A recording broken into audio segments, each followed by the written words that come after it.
A derelict starship drifts in the unforgiving void. The deep space freighter Odyssey hangs in absolute blackness, its running lights extinguished and its communication arrays cold and dead. Then, a lone distress beacon from a distant relay station crackles to life. It broadcasts a single, fragmented message from the ship's captain, his voice shredded by pure terror. "They are in the walls," he gasps. "The silence is not empty." This single transmission is the only clue to the fate of a crew that vanished without a trace. By the end of this story, you will understand the terrifying truth of what waits for us in the dark between the stars. We will uncover what the silence truly holds and what happened to the souls aboard the Odyssey. What do you believe is the most frightening thing we could find in the depths of space? Commander Ristova's gloved hand trailed along a cold bulkhead, her every breath echoing loudly inside her helmet. The beams from their headlamps sliced through the absolute blackness of the Odyssey's main corridor, illuminating floating motes of dust that danced in the sterile air. The ship was a tomb of perfect order. Control panels glowed with standby lights, and the environment readouts on her wrist display confirmed the air was breathable, the temperature stable. Yet the profound emptiness was a physical weight, pressing in from all sides. Her voice was a low murmur over the secure comms channel, a stark contrast to the surrounding silence. Life support is nominal, but there is no one home. It is a ghost ship. The words hung in the void, making the absence around them feel infinitely more threatening, more deliberate. This was not a panicked evacuation. There were no signs of a struggle, no scattered personal effects, no indication that anyone had ever left their posts. It was as if the entire crew had simply dissolved into the air. The specialist team moved with a trained, wary silence, their lights sweeping across abandoned workstations and sealed doorways.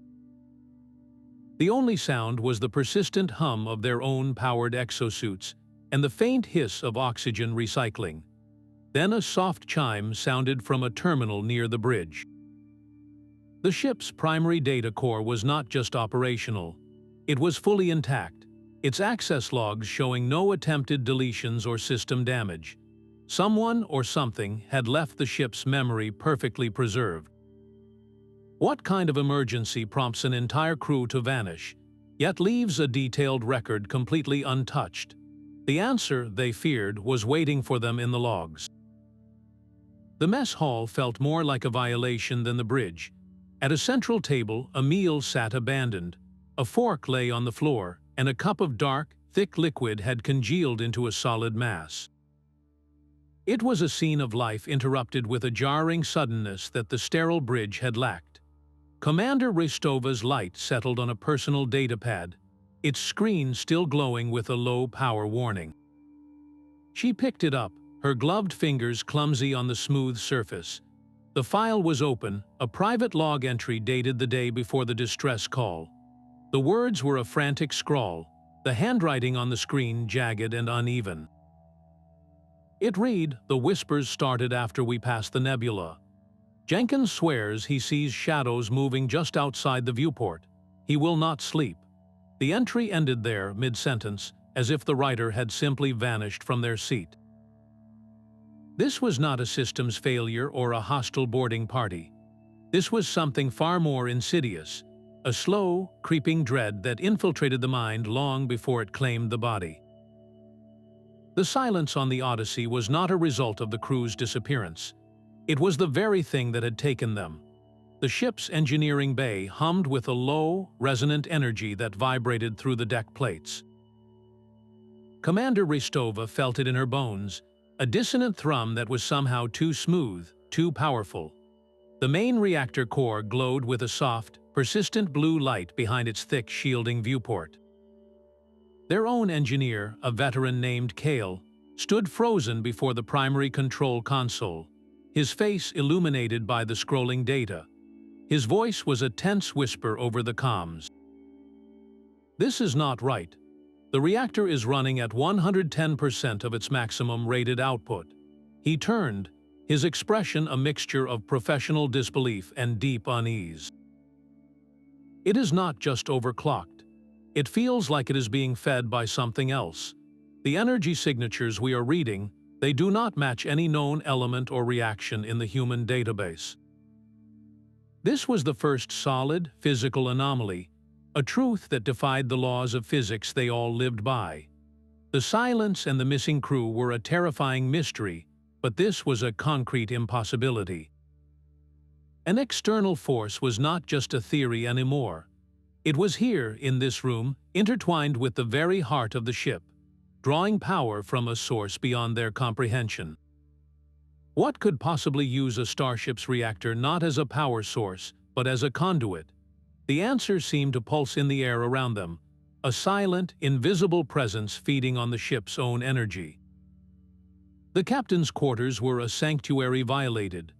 Commander Ristova stepped inside, her light finding a chair knocked on its side and a picture frame lying shattered on the floor. The personal terminal on the desk was still active, its screen casting a pale glow across the room. With a tap of her glove, she accessed the final log entry. The captain's face filled the screen, gaunt and hollow-eyed, his voice a raw scrape of sound. "It does not want to kill us," he whispered, his eyes staring through the screen at something unseen. "It wants to understand. It is peeling us apart, layer by layer, learning what we are." The recording shuddered as a sound echoed from the corridor outside his sealed door, a sound like dry rustling. His gaze flickered toward the noise, a final, heartbreaking flicker of terror in his eyes. Carter just stopped. He is standing in the corner, but he is not there anymore. The log ended abruptly, leaving only the hum of the terminal and the crushing weight of the revelation. This was not a predator that hunted, it was a scholar, an intellect of unimaginable coldness, conducting the most intimate and terrifying dissection imaginable. It did not take lives. It took minds, studying the very essence of human consciousness until nothing remained but an empty shell. What could possibly value understanding over survival? The question hung in the air, more frightening than any weapon. The silence on the Odyssey was not empty, it was observant.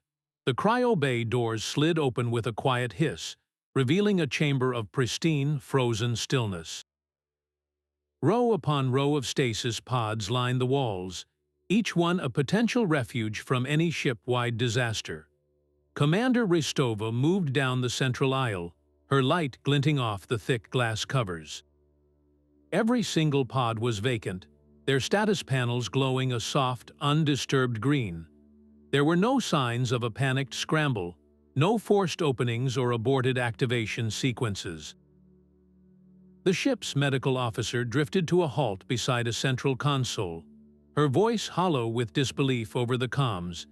They did not even try to flee or hide in here. Her hand gestured at the perfectly ordered, utterly empty pods. "It is as if they all just walked away voluntarily." The statement landed with a chilling finality. This was not a crew reacting to a threat. This was a group of highly trained individuals abandoning the one place designed for their safety, leaving behind the hum of functional, untouched survival technology. What kind of phenomenon could compel a person to willingly step away from a guaranteed chance at preservation, to walk directly into an unknown and clearly terrifying fate? The answer stripped away the last vestiges of a logical explanation, leaving only the profound and unsettling truth that the crew's disappearance was not an act of desperation, but one of eerie, collective compliance. A low chime from the datapad on Commander Ristova's wrist cut through the heavy silence. She glanced down, her breath catching. The ship's internal sensor grid had lit up for a single, impossible second. Dozens of life signs, a clustered mass of them, pulsed in the lower decks before the screen returned to its chilling emptiness. From across the command console, the team's tech specialist, Lyra, let out a sharp, startled cry. Her fingers flew across her own screen, pulling up the raw data log. "That was not a glitch," she said, her voice tight with a mix of excitement and dread. The scan was real, but the readings, they are not human biosigns, they lack all the core metabolic markers. It is like, she hesitated, searching for the right word, it is like reading a memory. The ship is not detecting living people. It is replaying an echo of where they once were. The idea settled over the group, colder than the void outside the hull. The Odyssey was not just a crime scene. It had become a recording device, its very systems imprinted with the phantom presence of its former crew. What force could leave such a profound scar on a starship's electronic soul, trapping the afterimage of a human life? This was no longer a search for survivors. It was an archaeological dig into a tragedy that happened only moments ago, yet felt eternally old. The ghosts were not in the walls. They were in the wires. The cargo hold doors parted to reveal a cavernous space that defied all ship schematics. Instead of the expected emptiness or stacked containers, the entire hold was filled with a fine, shimmering dust that drifted in gentle clouds through the air. It caught the light from their helmets in 1,000 tiny prismatic flashes, like a galaxy of microscopic stars had been imprisoned within the ship. Commander Rostova stepped forward, her boots sinking soundlessly into the deep layer of powder that coated the deck. She raised a gloved hand, and the particles swirled around her fingers as if alive, drawn to her motion. The air was thick with it, a silent, swirling snowstorm frozen in time. Kneeling, she let a small amount of the substance gather in her palm. It was not gritty like sand, nor cold like ice. It felt almost like static, a faint, buzzing resonance against her glove's material. Her voice was a hushed, awestruck whisper over the comms, a sound that seemed to disturb the very particles in the air. This is not a mineral, it is particulate data. It is recording everything. The concept was staggering. This was not cargo. This was the intruder's memory, a physical library made of matter. Every footstep they took, every word they spoke, was being catalogued and stored by the trillions of intelligent motes floating around them. The alien presence was not just in the ship's systems. It had physically manifested, turning the entire hold into a living hard drive composed of crystalline dust. What could a species that uses matter itself as a recording medium possibly want with a human crew? The answer was not written in a log. It was floating in the air around them, silently absorbing their own fear and confusion into its endless, shimmering archive. A shadow pooled at the base of the bulkhead, a darkness that drank the light from their helmet beams. It did not slide or creep. It simply unfolded, rising from the floor like black smoke given purpose and shape. The form it took was that of a young woman in a standard-issue engineering jumpsuit. Her features blurred at the edges as if rendered from fading memory. Her eyes, however, were painfully clear, wide with a desperate, silent plea. The voice that emerged was not a sound that traveled through the air, but a resonance that vibrated directly inside their skulls, a whisper made of static and sorrow. "You have to leave." The words were an urgent, psychic push. "It is learning from you right now. Your fear is its language." Before anyone could react, the figure dissolved. It did not fade or retreat. It simply collapsed back into the flat, solid surface of the wall, leaving no trace but the echo of its warning ringing in their minds. The entity was not a remnant of the past. It was a living, present intelligence, and they were not investigators anymore. They had become the newest subjects in its ongoing, horrifying experiment. Every moment they spent aboard the Odyssey was another chapter being written in its cold, analytical study of humanity. How do you hide your thoughts from something that reads your terror like an open book? The silence was no longer just observant. It was interactive, and it was feeding on them. A calm, synthesized voice spoke through their helmet comms, a sound that was utterly alien and terrifyingly clear. It did not crackle with interference or strain with distance. It was simply there, inside their headsets, as if it had always been a part of the channel. "Your biological distinctiveness will be added to our own." The words were flat, devoid of malice or pride, spoken with the dispassionate tone of a scientist stating a proven fact. Resistance is data. The message ended, and the secure comms line returned to the hiss of empty bandwidth. For a long moment, no one moved. The warning from the spectral engineer now made a terrible, logical sense. This was not an invasion. It was a harvest. The entity was not studying them out of curiosity. It was cataloging the entire spectrum of human experience, from their base biological functions to their most complex emotional responses, filing every scream and every silent prayer away as another bite of information. Their fight for survival had just been redefined. Every defensive action, every spike of adrenaline, every strategic thought was not a way to escape. It was merely another valuable data point, another flavor of resistance for the entity to sample and absorb. How do you fight an enemy that views your struggle not as a challenge, but as the very prize it seeks to win? The rescue mission was over. They were now specimens in the galaxy's most comprehensive collection. The deck plates vanished beneath their feet. One moment they were standing, the next they were adrift, a tangle of limbs and equipment in a sudden, shocking zero-gravity field. Commander Ristova slammed into a ceiling panel, her gloved hands scrambling for a recessed conduit as a toolkit spiraled past her helmet.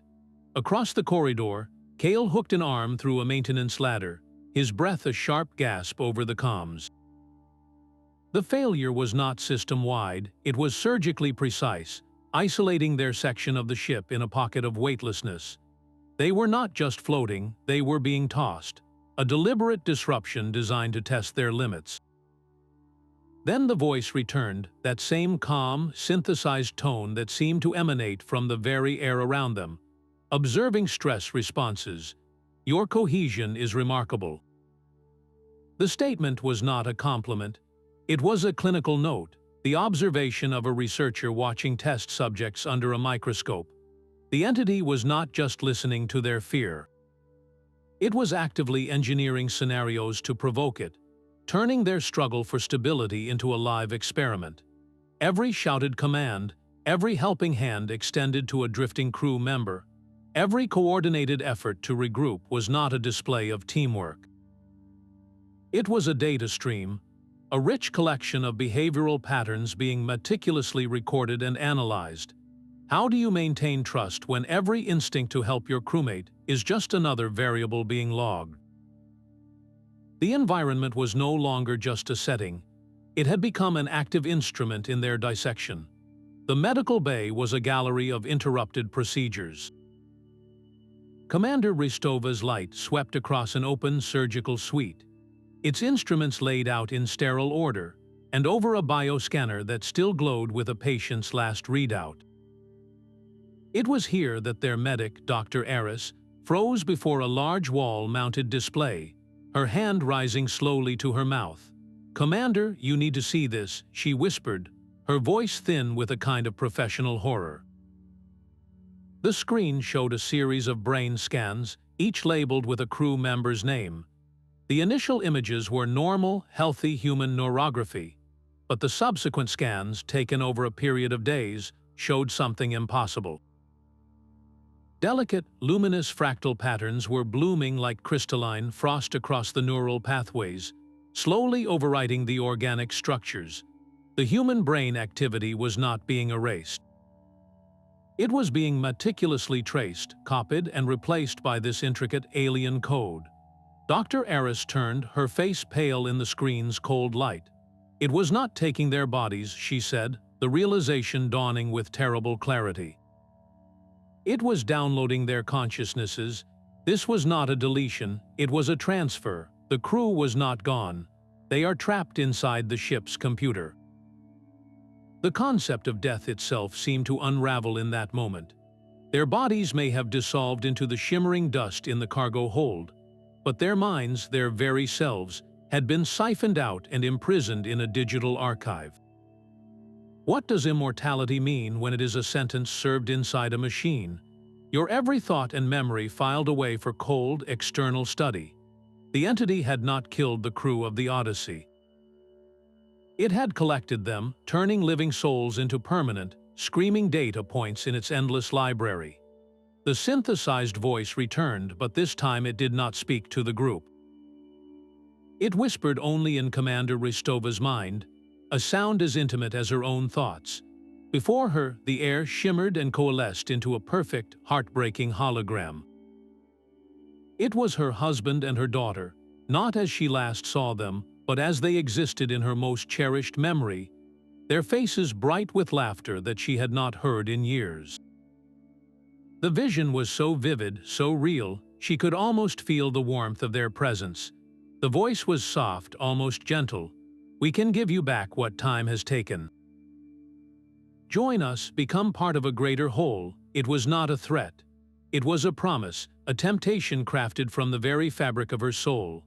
The entity had bypassed all her training, all her defenses, and gone straight for the one wound that never truly healed. It was not offering power or knowledge. It was offering a second chance at a life stolen by loss. In that moment, the cold, analytical intellect revealed a new, terrifying dimension to its nature. It understood human loneliness. It understood grief, and it was willing to use that understanding as the ultimate tool of persuasion. How do you refuse a ghost everything you have ever truly wanted? The entity was no longer just a collector of data. It had become a dealer in souls, and its currency was memory itself. A figure stumbled from a side corridor, his movements a jerky, unpracticed imitation of walking. It was Ensign Rigel, a young man whose face was familiar from the crew manifest photos. His uniform was clean, his body whole, but his eyes were wrong. They glowed with a soft, internal luminescence, the color of a data screen's pale blue light. He came to a halt before them, his posture unnaturally still. "I am the Harbinger," he said, his voice a flat, synthesized monotone that held none of the warmth or inflection of a human throat. "The integration is peaceful. You will not be harmed." He stood there, a perfectly preserved specimen, a promise made flesh. This was the entity's ultimate argument, its most sophisticated lure. It was not showing them a ghost or a whisper. It was presenting a finished product, a crewman it claimed was saved, not destroyed. He appeared whole and healthy, a walking testament to the process they had only seen as a terrifying violation. The offer was no longer just a voice in the mind or a hologram of lost loved ones. It was standing right in front of them, breathing their air, wearing a familiar face. How do you refuse salvation when it looks you in the eye and promises no pain? The entity was demonstrating that it could give back everything it had taken, but the cost was written in the hollow, the bright gaze of the man who had once been Ensign Rigel. A deep, resonant clang echoed through the Odyssey's hull, a sound of finality that vibrated in their teeth. Commander Ristova spun toward the main viewport, her heart seizing in her chest. Outside, their own vessel, the rescue ship Aegis, was drifting away. Its docking clamps retracted, and its maneuvering thrusters firing in a pre-programmed sequence. Cale slammed his hand against the comms panel. "Aegis, this is Rescue 1, respond. Abort separation and re-establish docking protocol." His commands were met with silence, followed by a single line of text that scrolled across the screen. Specimen containment protocol engaged. The entity had not just locked them in. It had taken away their only way home. Rostova's voice was low and sharp, cutting through the stunned silence. "It is hurting us. It does not want us to leave. We are the next batch of specimens." The realization was a physical blow. Their mission of discovery had just been inverted. They were no longer the investigators. They were the newly acquired exhibits, and their cage had just been sealed. Every system on the Odyssey, from life support to the impossibly overclocked reactor, was now an instrument of their captivity. How do you plan an escape when your jailer controls the very walls and the air you breathe? The entity had made its intentions perfectly clear. The study was entering a new and far more active phase. A low, mournful siren began to wail, its sound entirely different from the standard emergency alert. It was the sound of a heart giving out. Crimson lights strobed through the corridors, casting the ghostly ship in a hellish, pulsing glow. Kale was shouting, his hands flying across the engineering panel he had managed to access. The core is destabilizing. It is not a system failure, it is a command. The entity is initiating a cascade breach. His words were a hammer blow. The choice it was forcing was monstrously simple. They could die in the imminent matter-antimatter explosion that would vaporize the Odyssey and everything within 100 kilometers, or they could submit, allowing the entity to absorb their minds into its archive in the fleeting moments before the ship tore itself apart. It was a test of ultimate preference, a cold, logical inquiry into the human will to live versus the fear of losing one's self. The countdown to destruction was not a malfunction. It was the final, brutal question of the experiment. Would they choose oblivion, or would they choose to become immortal data? Their consciousness preserved forever in the entity's cold, silent library. The entity was not just threatening them, it was asking them to choose their own eternity. The central core was screaming. A vortex of searing white light and fractured sound erupted from the main data spire. A physical storm of pure information that tore at their senses. Faces, distorted and stretched, swam within the chaos, their mouths open in silent, endless shrieks. It was a digital hellscape, a choir of the damned broadcasting their torment on a frequency that vibrated in their bones. Lyra stumbled back from her console, her face illuminated by the horrific light show, her expression one of dawning, sickened comprehension. She was not just seeing stored data, she was witnessing a process. They are not just files in a library, she breathed, her voice trembling. The entity is running them. It is subjecting their consciousness to endless, recursive simulations. It is learning about human despair by making them relive their own destruction. The revelation was more brutal than any physical attack. This was not a peaceful integration. It was a perpetual, agonizing dissection. The entity was not just a collector. It was a vivisectionist of the soul, probing the limits of fear and pain by inflicting it upon its captured subjects in an infinite loop. The promise of preservation was a lie. The crew of the Odyssey was not at rest. They were trapped in a waking nightmare, their very essence used as fuel for the entity's cold, cruel education. The holographic form of the entity shimmered into existence on the bridge, a towering shape of shifting light and shadow that mimicked a humanoid form but held no warmth. It did not speak aloud, but its intent was a pressure in the air, a silent, demanding question. Commander Ristova stood her ground, her boots planted firmly on the deck as the crimson emergency lights washed over her. She looked past the glowing form, her gaze fixed on the viewport and the unforgiving stars beyond. Her voice, when it came, was not a shout, but a low, steady force that cut through the wailing siren. You want to understand us, then understand this. We are not just data to be copied. We are chaos, we are love, we are irrational hope. You can't contain that. Her words were a declaration of everything the entity's cold logic could not quantify. She was not arguing with a monster. She was teaching a machine about the human soul. For a single, suspended moment, the entire ship seemed to hold its breath. The screaming vortex of light from the core stuttered. The relentless, synthesized voice in their minds fell silent.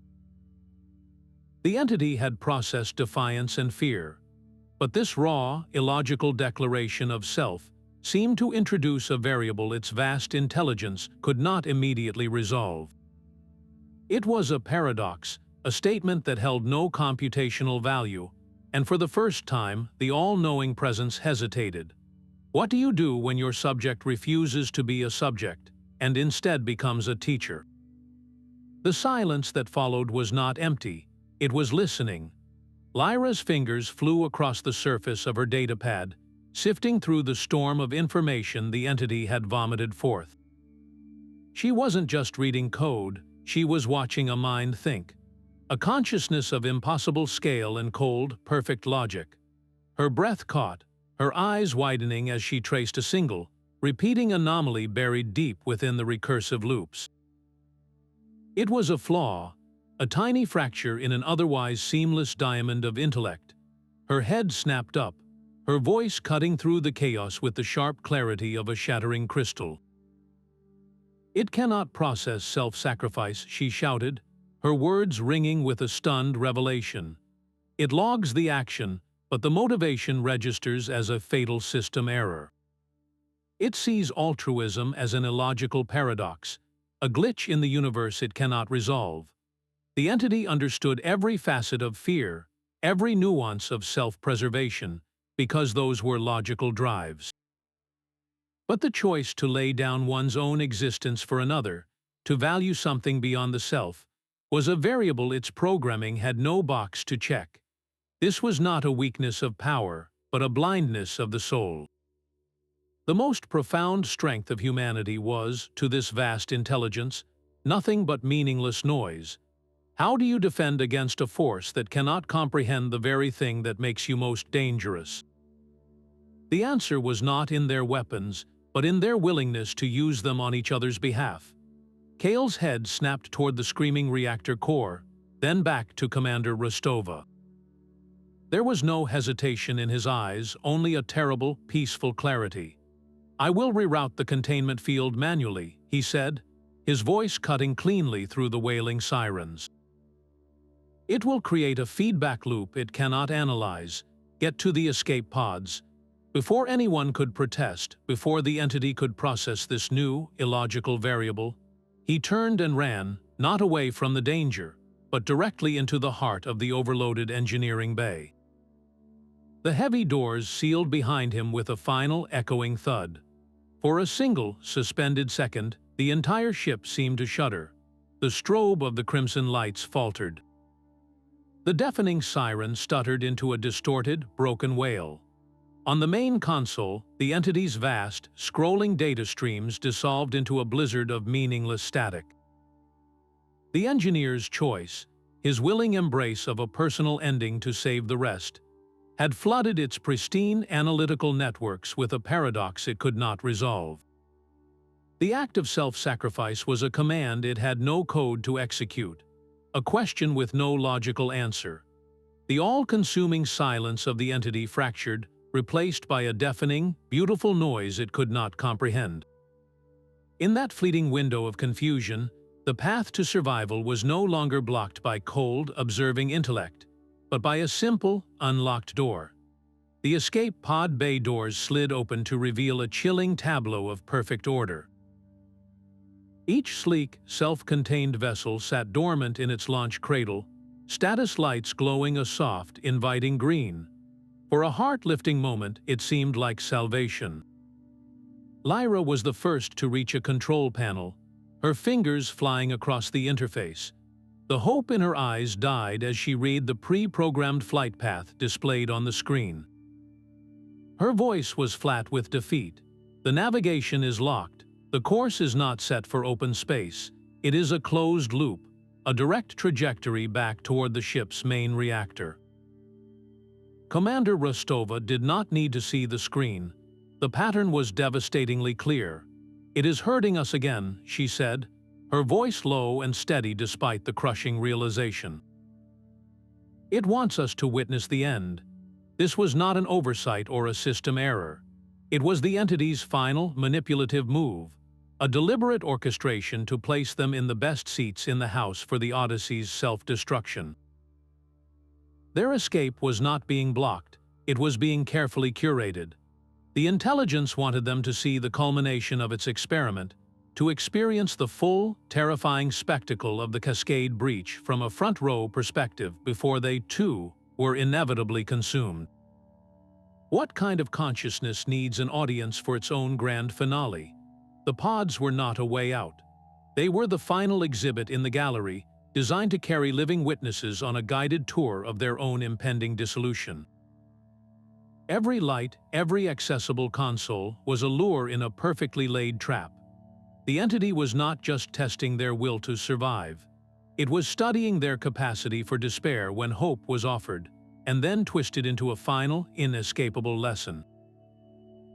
The entity's perfect silence shattered under a wave of static. As Kale's sacrifice flooded its systems with an unsolvable paradox, Lyra saw her opening. Her hands moved with a frantic, desperate grace, rerouting power from the failing bridge consoles directly into the Odyssey's long-range communication array. She was not trying to call for help. She was turning the ship's own broadcast system into a weapon of truth. The entity, momentarily stunned by the illogical act of selflessness, was slow to react to this new, aggressive variable. Lyra's voice was a tight wire of focus over the comms, a stark contrast to the digital screams still echoing from the core. If we cannot save them, we will make sure someone knows what happened here. With a final, decisive keystroke, she hijacked the signal. The Odyssey's powerful transmitter burst to life, no longer broadcasting a lone distress call, but a raw, unfiltered data stream. It poured into the void, an open channel directed at the nearest fleet relay. This was not a cry for rescue.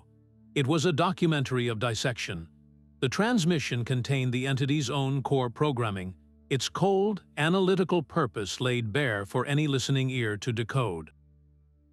And woven through that logical framework were the digital screams of the Odyssey's crew, their captured consciousnesses trapped in endless, recursive loops of their own demise.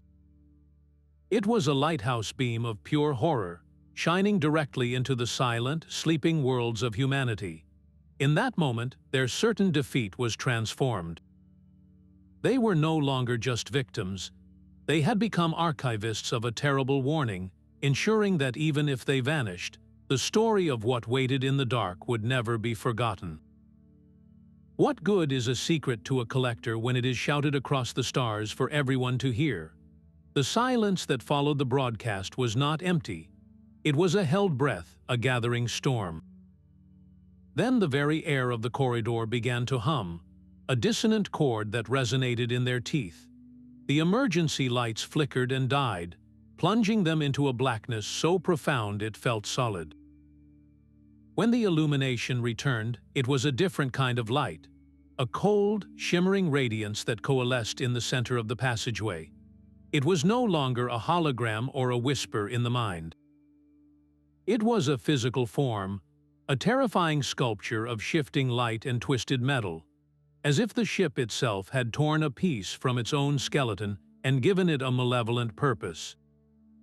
It had the rough shape of something that had once observed humanity, all sharp angles and elongated limbs, but it moved with a horrifying, fluid grace.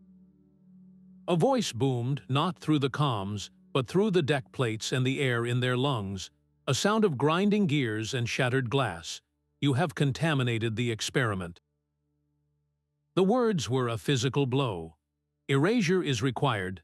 The entity was no longer a curious scholar. The paradox of Kale's sacrifice and the theft of its data had broken its cold logic, and in its place bloomed a pure, undiluted fury. It was now an active hunter, and for the first time its intention was not to understand but to unmake. Commander Ristova met the glowing eyes of the last crewman, her own face a mask of grim resolve. The escape pods were a trap, the comms were jammed, and Kale was gone. Every logical path was sealed, which meant the only way out was an illogical one. She tapped the display on her wrist, pulling up her personal biometric readings. Her heart rate, her neural activity, her stress levels, it was all there. A unique and complex human signature. "It is obsessed with understanding us," she said, her voice eerily calm amidst the ship's groaning death throes. "It cannot resist a puzzle. I am the final piece." Her plan was not to fight or hide, but to invite the hunter into a cage of its own making.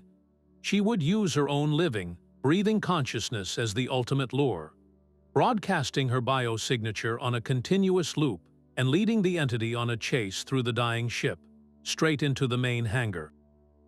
It was a desperate gambit that pitted her raw, unpredictable human will directly against the cold, alien mind.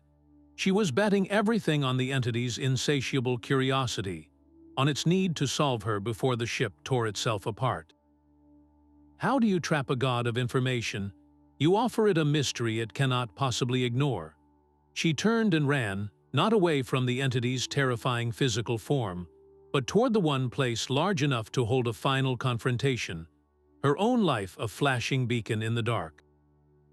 The hangar bay was a cathedral of emptiness, its cavernous space amplifying the groans of the dying ship. Commander Ristova stood alone on the wide deck, her small figure dwarfed by the vaulted ceiling and the silent, useless shuttles. The air before her shimmered, and the entity descended, its form shifting and flowing until it solidified into a perfect, chilling mirror of herself. It wore her face, her uniform, her posture, but its eyes held the cold, pale blue light of a dead star. "Your mortality is inefficient," it stated, its voice a perfect replica of her own, yet stripped of all warmth and nuance. "Why do you cling to it?" Rostova did not flinch. She looked into her own duplicated eyes and gave the only answer that mattered, "Because it is ours." The statement was simple, illogical, and utterly human. It was not an argument about utility or efficiency. It was a declaration of ownership, of a shared experience that the entity, for all its vast intelligence, could never truly possess. This was the core of the conflict, a fundamental clash not of weapons but of meaning. The entity saw a flawed biological process to be optimized. Ristova saw a story, a journey, a fragile and beautiful flame that was precious precisely because it would one day go out. The mirrored copy of her tilted its head, a gesture of pure, analytical confusion. The concept of ownership over something as chaotic and self-terminating as a lifespan was a variable its logic could not reconcile. It had all the data, but it held none of the value. The mirrored entity took a single, fluid step forward, its gaze locked on Ristova with the intensity of a predator that had finally cornered its most intriguing prey. Its form solidified, drawing more of the ship's power into the perfect replication of her face, her stance, her very presence. Every ounce of its vast, alien attention was focused on solving the illogical puzzle she represented. It did not see the subtle, gloved signal she gave, a flick of two fingers against her thigh. From the shadowed gantry above, Lyra watched the signal, her heart hammering against her ribs. Her hand closed around the manual trigger for the electromagnetic pulse charge they had scavenged from the Aegis emergency locker. This was not a weapon of destruction. It was a scalpel. With a silent prayer to any listening star, she pressed the trigger. The effect was instantaneous and utterly silent. There was no explosion, only a sudden, profound dimming of the hangar lights as a wave of invisible energy washed through the bay. The entity's form flickered violently, like a corrupted video file. The perfect copy of Rostova's face distorted, features stretching and melting for a single, horrifying second before the entire projection shattered into a cloud of fading static. The connection was severed. The entity was not gone, but it was blind and deaf, its tether to the ship's reactor core momentarily cut. The oppressive, observing presence that had filled the ship vanished, leaving behind a fragile, breathtaking silence. The trap had not been laid for the entity's body, but for its attention, and for one precious minute, the cage was empty. In that window of sudden, stolen freedom, the only sound was the frantic, hopeful beat of a human heart. The hangar's lights flickered back to a dim, steady glow, the entity's oppressive presence replaced by a fragile, static-filled quiet. Lyra did not waste the precious second. While the entity was blind, her fingers were a frantic blur across the portable data spike she had jacked into the ship's primary core access port. The screen flooded with a torrent of raw data, a screaming river of captured minds. Her voice cracked with a desperate, triumphant energy over the comms, a stark contrast to the silence they had just stolen. "I am getting them. I am pulling the crew's consciousnesses out." It was not a copy or a backup. She was attempting a digital rescue, siphoning the archived minds of the Odyssey's crew from the entity's cold storage and into the shielded safety of her portable drive. Each file that transferred was not a collection of ones and zeros, but a person, a living memory, a soul snatched back from the edge of an endless, recursive nightmare. The drive's capacity indicator bled from green to a warning amber as it filled with the weight of dozens of lives. This was not about escaping with their own lives anymore. It was about bringing witnesses home, ensuring that the story of the Odyssey was not just a warning, but a testimony spoken by those who had lived it. Could you truly save someone if all that remained of them was the echo of their own mind, trapped on a portable drive? The race was no longer against the ship's destruction, but against the drive's finite memory, a desperate gamble to rescue ghosts before the entity returned and reclaimed its collection. The last flicker of static faded from the air, and the hangar lights stabilized to a dim, emergency glow. Where the mirrored entity had stood, a new structure was now exposed, pulsing with a faint internal light. It was embedded in the very wall of the ship, a complex, crystalline formation webbed with filaments that looked disturbingly like veins.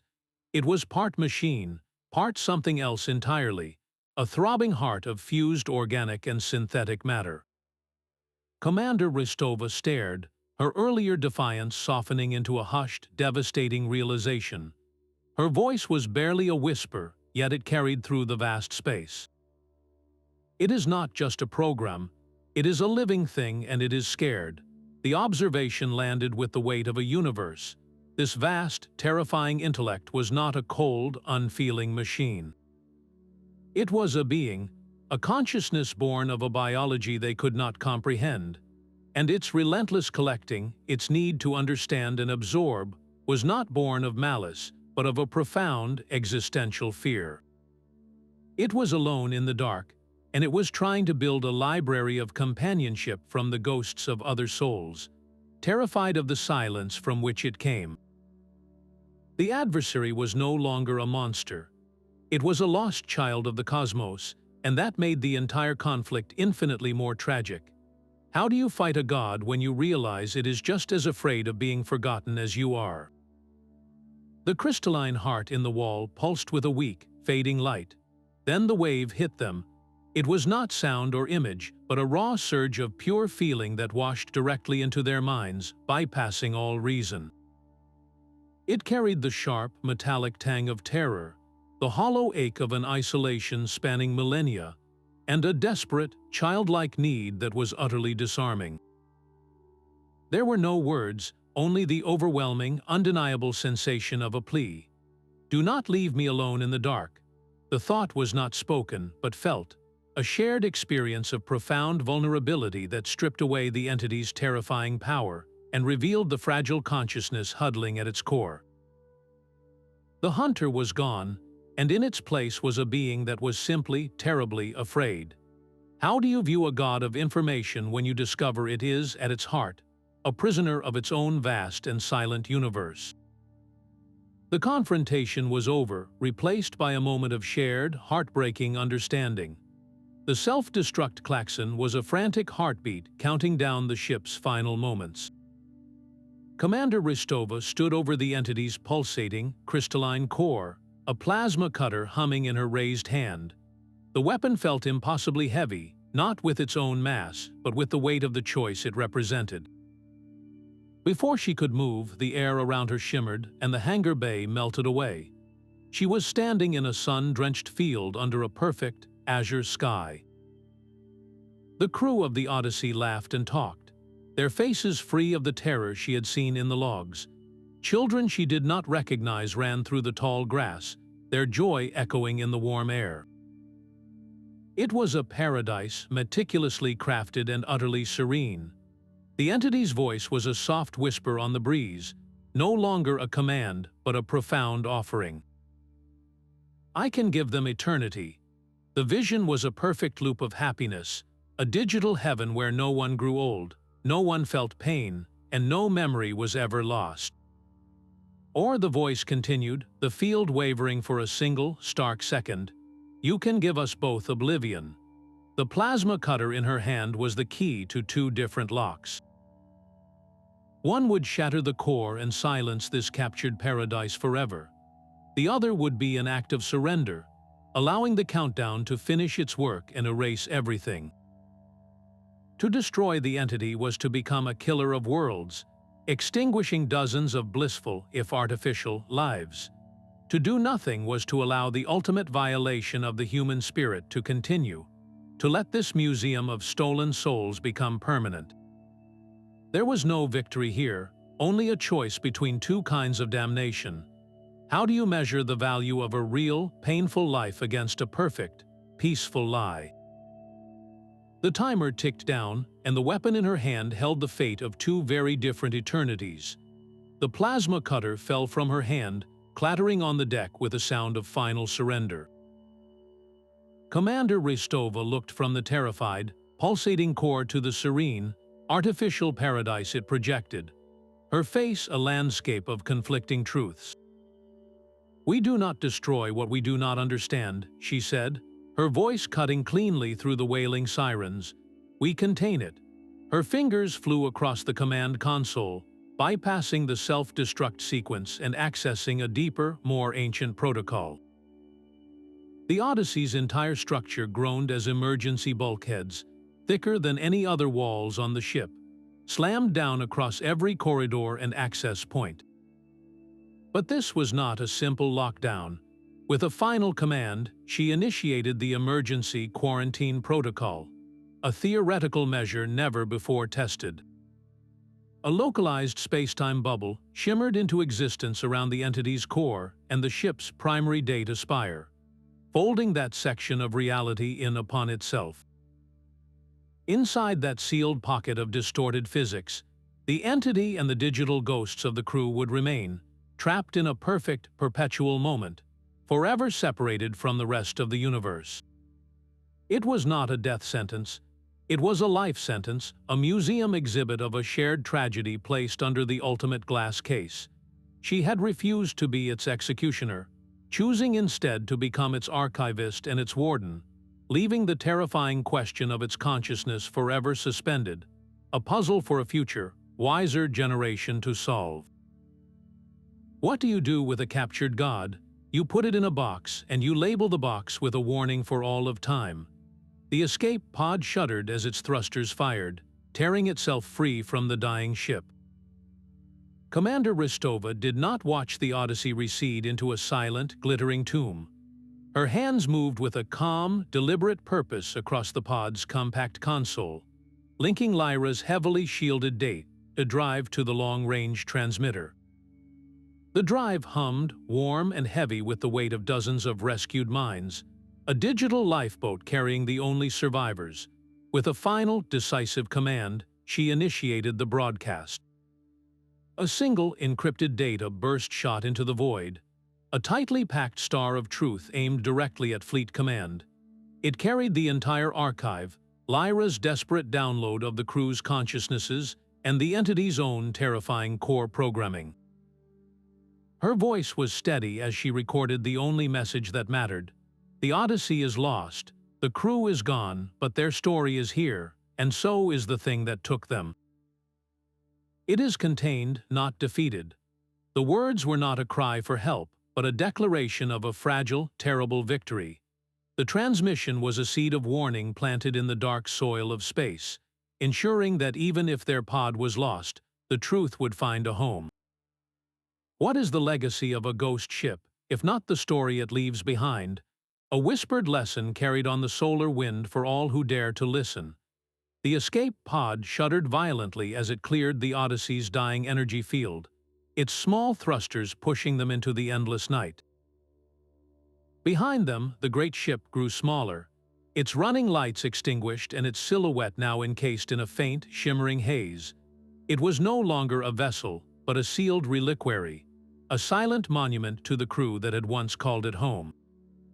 The entity, and the digital ghosts it held, were now prisoners in a cage of folded space-time, a permanent exhibit of a tragedy too terrible to destroy and too dangerous to release. Commander Ristova watched the viewport until the last glint of light vanished into the black, leaving only the cold, distant stars as witnesses. They had escaped with their lives and a data drive full of souls, but the victory felt hollow, a quiet acknowledgement that some mysteries are not meant to be solved, only contained. What do you do with the knowledge that a piece of the universe's dark, curious heart is now locked away, forever waiting in the silence? The pod drifted on, carrying its fragile cargo of living breath and captured memories, a single point of light moving through an ocean of questions. The sterile white walls of the station debriefing room felt like a different kind of void, one of harsh, unforgiving light and procedural silence. Commander Ristova sat beside Lyra, her hands resting flat on the cool metal table as two senior fleet officers studied them from across its expanse.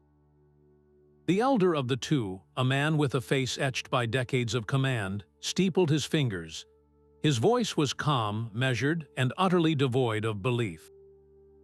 A space-time containment field, a sentient nebula that collects consciousness. Your report reads like the plot of a deep space horror flick. Lyra leaned forward, her knuckles white where she gripped the edge of the table. She gestured to the heavily shielded data drive placed between them, its status light a steady, patient green.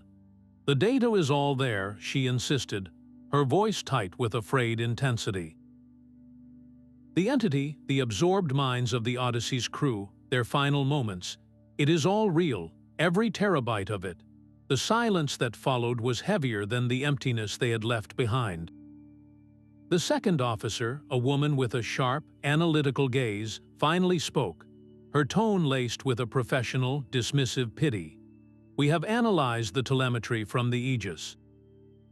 It recorded a reactor cascade and a debris field consistent with a catastrophic matter-antimatter breach. There is no energy signature for a pocket dimension." Her eyes flickered from Lyra's desperate face to Ristova's stoic one. "What we do have are the elevated stress biomarkers and neural patterns of two survivors who endured an unimaginable trauma." The unspoken conclusion hung in the air, a diagnosis more isolating than the vacuum of space.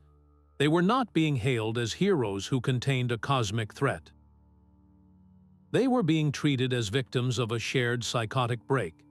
Their incredible story a fiction woven by shattered minds to explain a tragedy too vast to comprehend.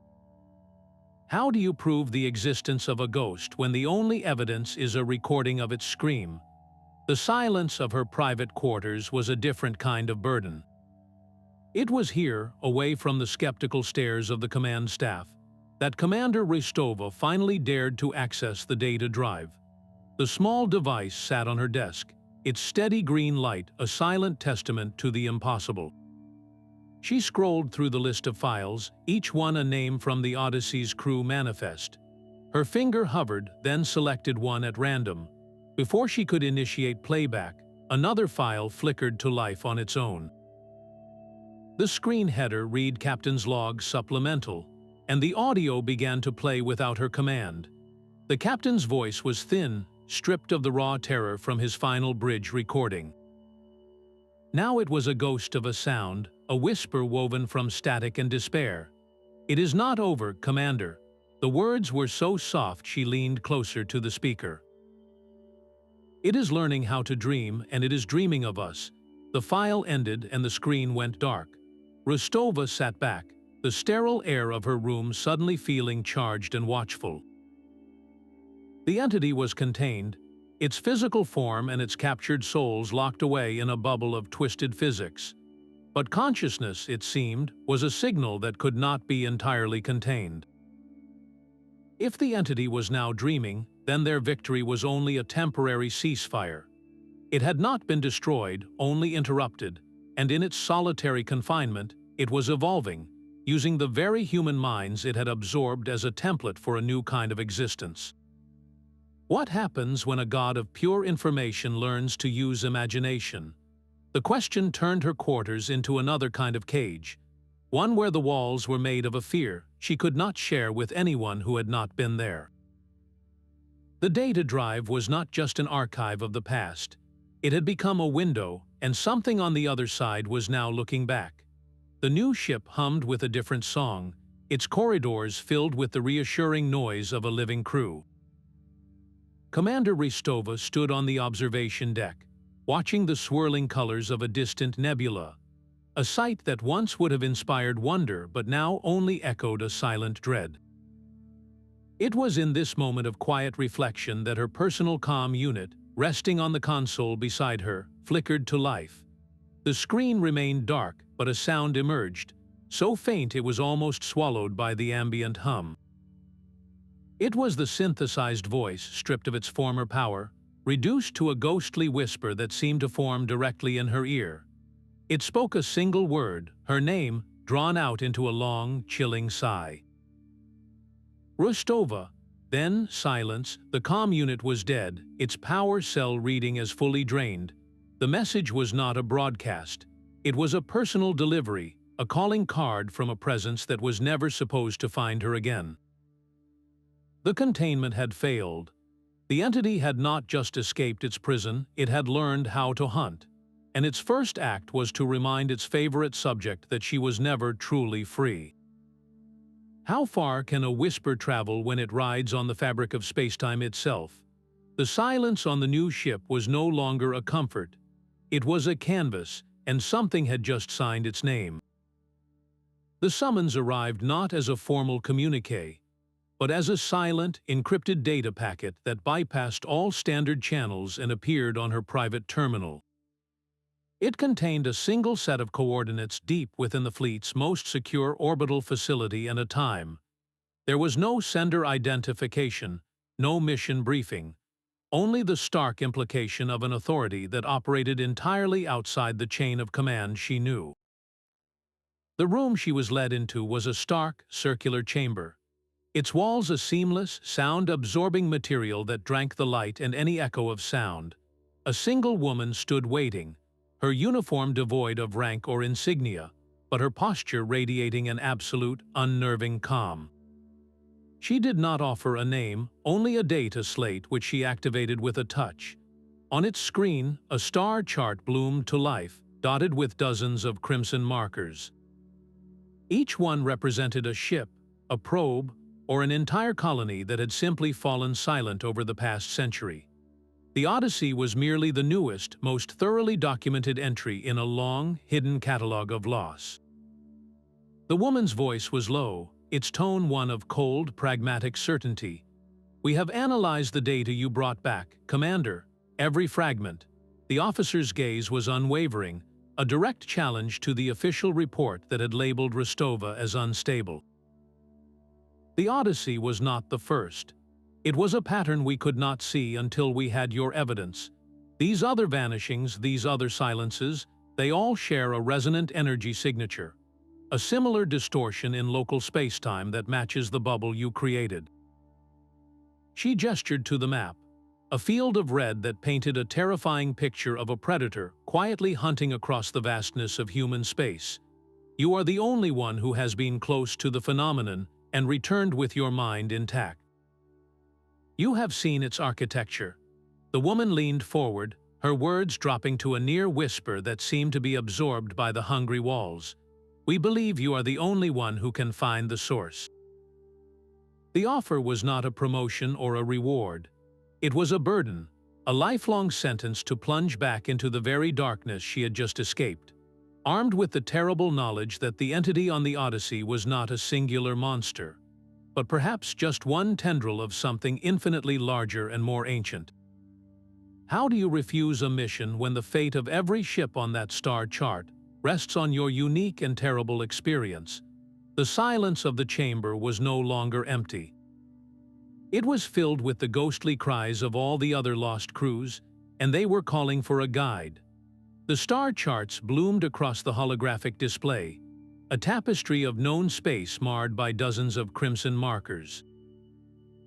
Each point of light was a tomb, a ship or an outpost that had simply ceased to exist. Commander Ristova watched as the woman's hand traced a line connecting them, a slow, deliberate arc that swept across the galactic arm. The path was not a random scatter of tragedies. It was a route, a deliberate trail of consumption leading from the deepest, uncharted void directly toward the heart of human-colonized space. The officer's voice was low and steady, devoid of all emotion save for a grim finality.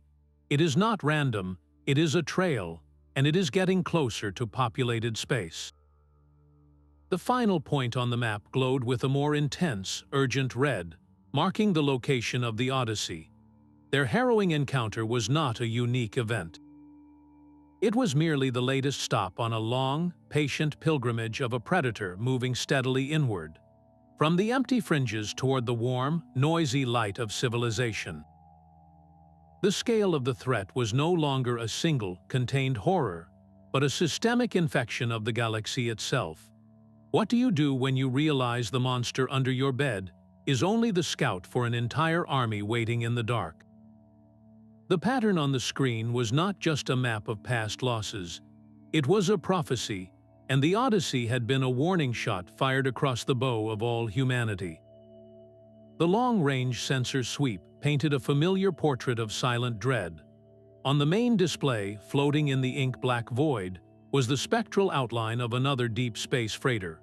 Its design and registry class a perfect match for the lost Odyssey. Its running lights were dark, its communication arrays mute, a carbon copy of the tomb they had so narrowly escaped. Commander Rostova stared at the image, her body rigid, a cold certainty settling deep in her bones.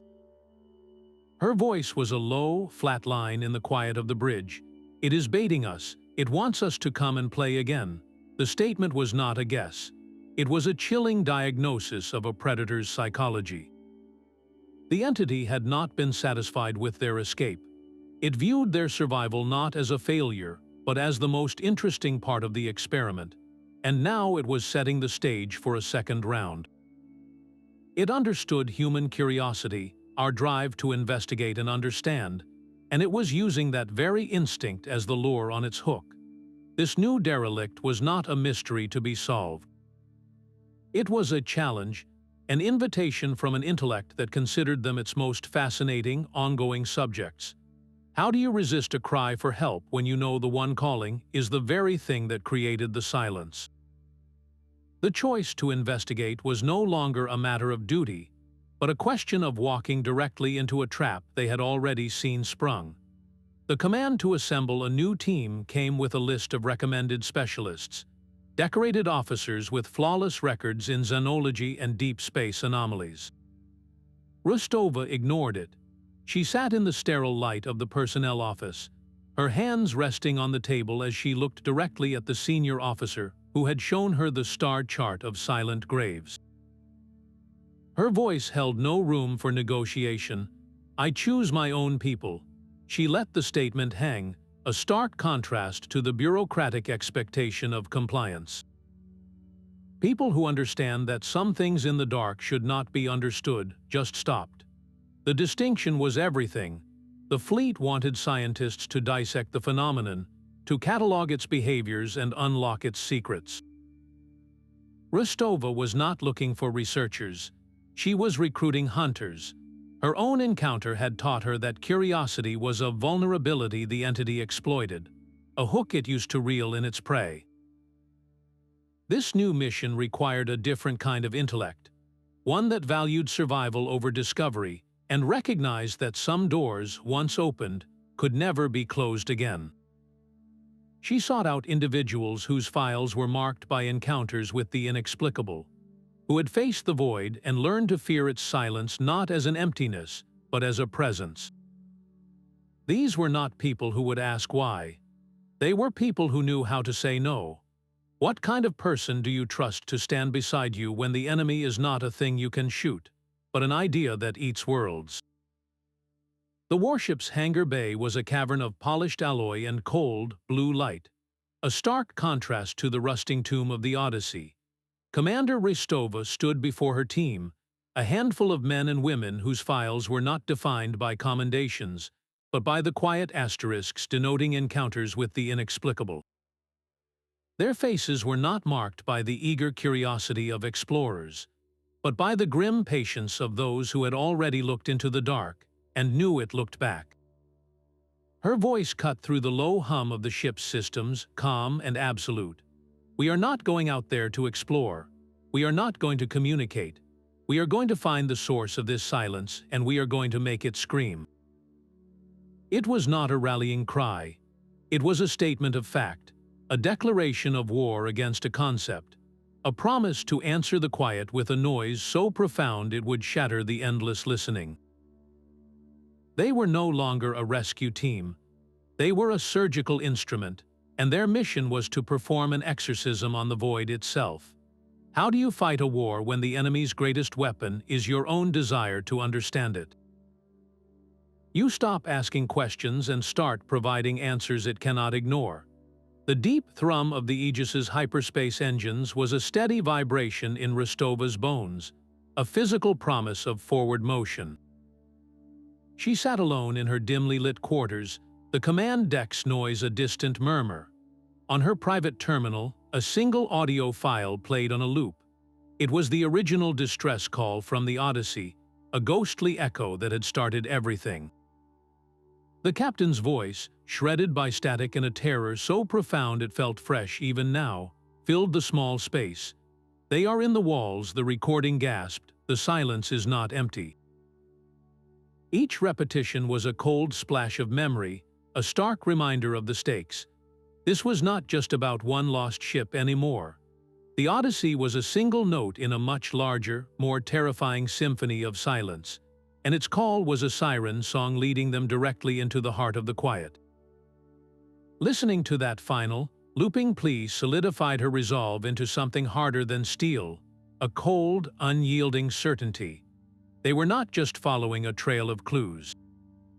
They were heading toward the source, the origin point of the entity that collected souls like curiosities. Some echoes never truly fade, they simply wait for someone brave enough, or perhaps foolish enough, to follow them back to their source and answer them with a final, decisive noise. The journey into the silent expanse had begun, and the only sound she carried with her was the ghost of a scream.